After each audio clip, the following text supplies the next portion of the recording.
Good morning. Welcome back to the Chaplain channel.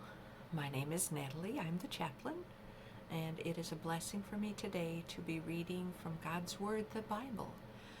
We're going to pick it up today in Psalm 78. It's a long one. Hang in there with me, but it is all true, and that's what we need today. Fill our minds and our hearts with truth.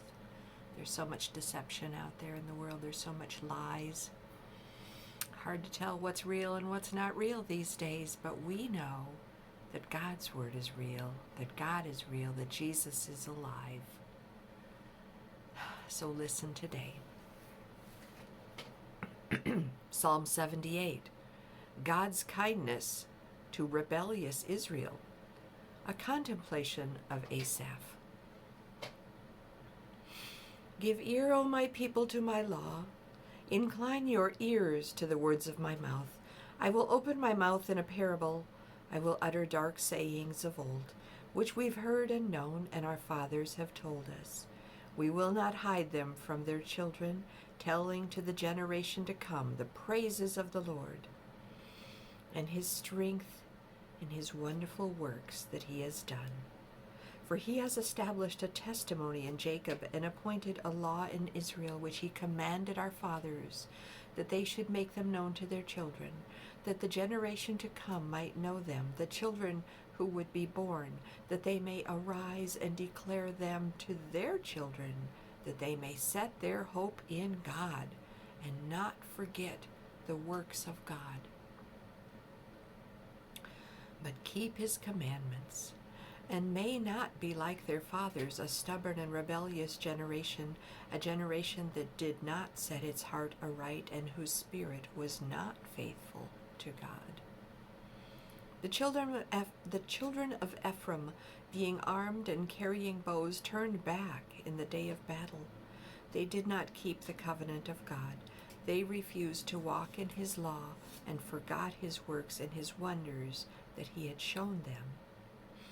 Marvelous things he did in the sight of their fathers, in the land of Egypt, in the field of Zoan. He divided the sea and caused them to pass through, and he made the waters stand up like a heap. In the daytime also he led them with the cloud, and all the night with a light of fire. He split the rocks in the wilderness and gave them drink in abundance, like the depths. He also brought streams out of the rock and caused waters to run down like rivers. But they sinned even more against him by rebelling against the Most High in the wilderness. And they tested God in their heart by asking for the food of their fancy. Yes, they spoke against God. They said, "Can God prepare a table in the wilderness?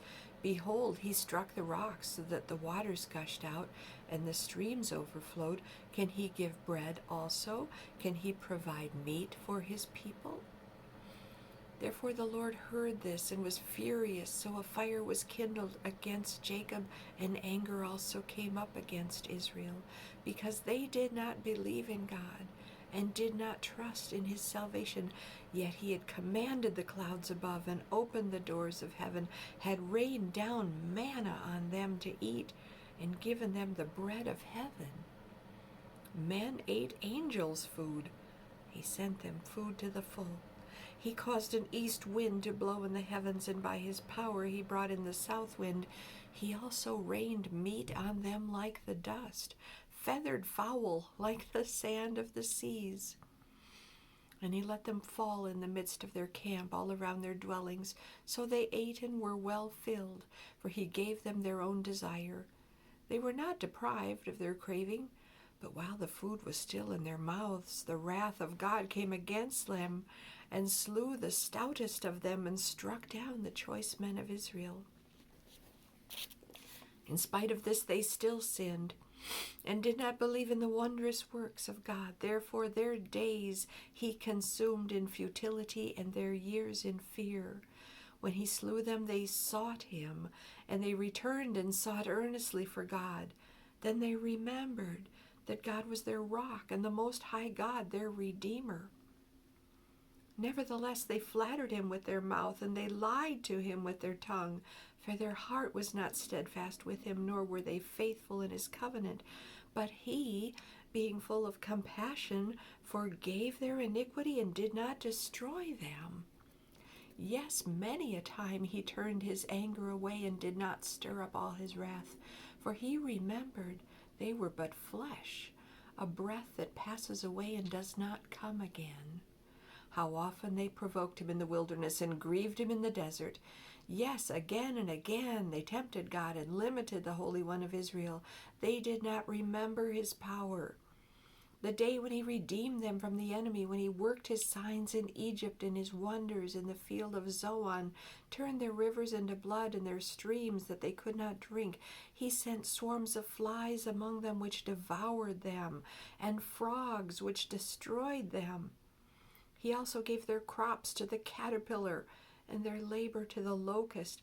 He destroyed their vines with hail and their sycamore trees with frost. He also gave up their cattle to the hail and their flocks to fiery lightning.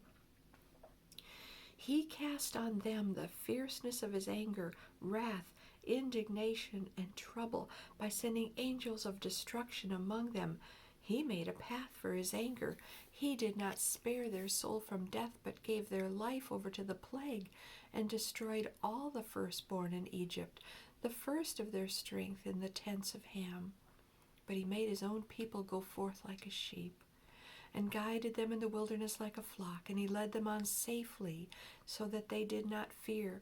But the sea overwhelmed their enemies, and he brought them to his holy border, this mountain which his right hand had acquired.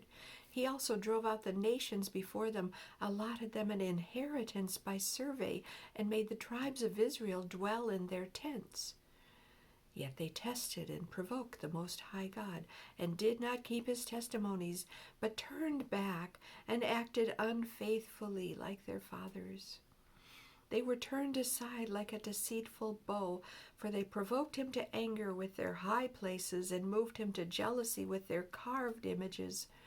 When God heard this, he was furious and greatly abhorred Israel, so that he forsook the tabernacle of Shiloh, the tent he had placed among men, and delivered his strength into captivity and his glory into the enemy's hand.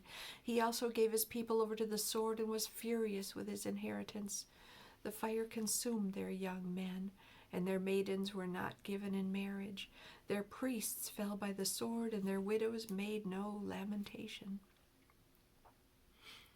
Then the Lord awoke as from sleep, like a mighty man who shouts because of wine, and he beat back his enemies. He put them to a perpetual reproach. Moreover, he rejected the tent of Joseph and did not choose the tribe of Ephraim, but chose the tribe of Judah, Mount Zion, which he loved. And he built a sanctuary like the heights, like the earth which he has established forever. He also chose David his servant, and took him from the sheepfolds.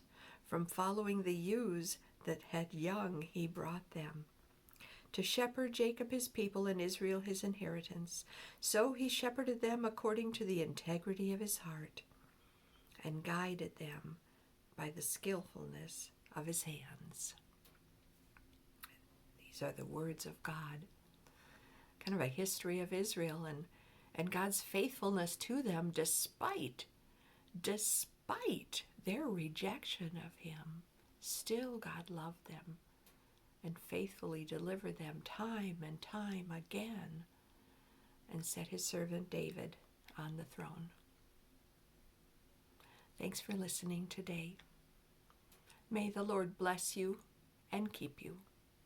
May the Lord's face shine on you and be gracious to you. May the Lord lift up his countenance on you and give you his peace. Shalom. And we will see you next time on the Chaplain channel.